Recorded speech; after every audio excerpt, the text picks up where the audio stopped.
Yahobu, Bapak Ibu Pendeta, Sinenge, Majelis dan warga Gereja Amin, ini adalah channel YouTube Sinode Gereja Amin. Karena itu, bagi yang mencintai Gereja Amin, tontonlah, subscribe, like, dan bagikan. Gereja Amin yang tangguh, mandiri, dan peduli. Tuhan Yesus memberkati.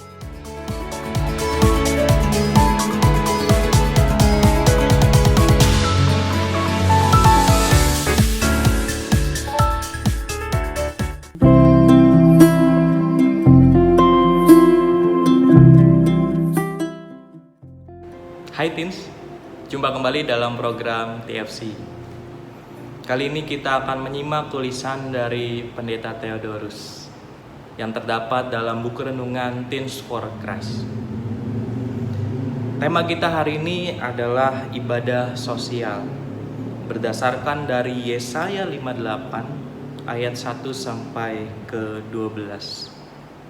Bersama saya, Yosafat Satriavi Yudhistira. Dan sebelum kita merenungkan firman Tuhan, mari kita bersatu dalam doa.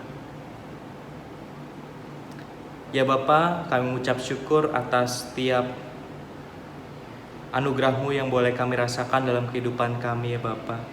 Kami mengucap syukur atas pemeliharaan Engkau dalam kehidupan kami. Dan pada saat ini ya Bapa, kami hendak datang ke hadirat-Mu untuk merenungkan sebagian dari sabda-Mu ya Bapa. Biarlah Engkau memberkati kami supaya apa yang kami dengarkan itu juga bisa kami lakukan dalam kehidupan kami. Dalam Kristus Yesus kami berdoa. Amin. Teens, yang menjadi pusat permenungan kita hari ini terambil dari Yesaya 58 ayatnya yang ke-6. Saya akan bacakan untuk kita semua.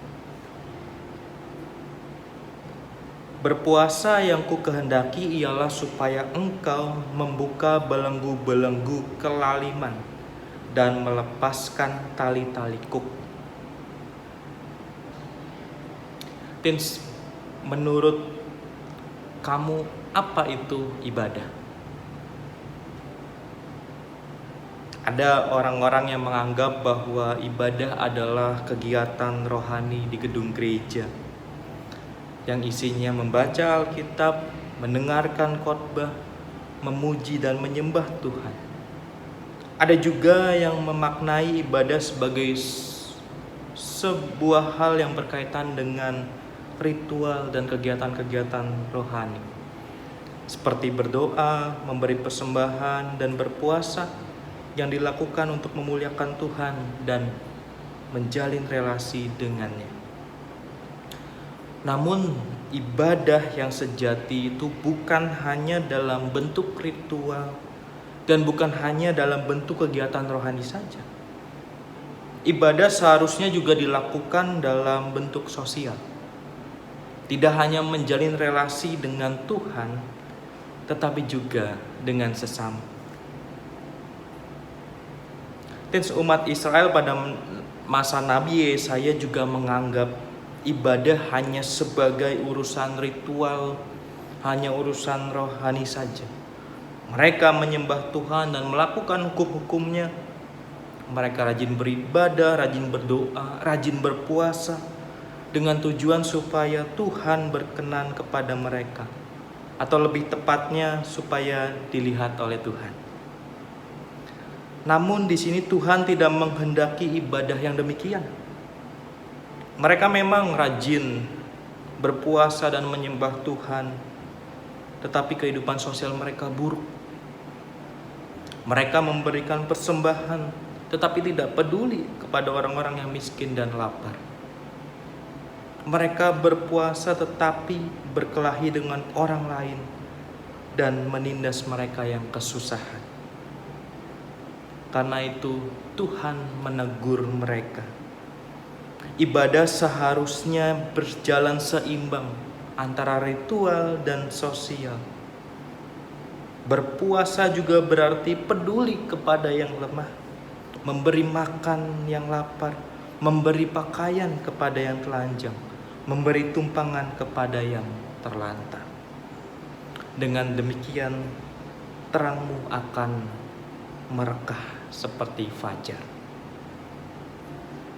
Teens, ibadah yang dikehendaki Tuhan bukanlah hanya ibadah ritual, tetapi juga ibadah sosial.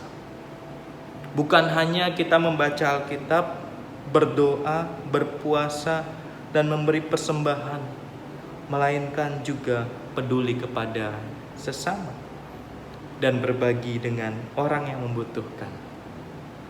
Ibadah ritual dan sosial harus berjalan dengan seimbang. Amin. Mari kita bersatu dalam doa. Ya Bapa, terima kasih atas firman-Mu yang boleh mengingatkan kami bagaimana seharusnya kami menjalankan kehidupan kami terkhusus dalam sebuah ibadah ya Bapa.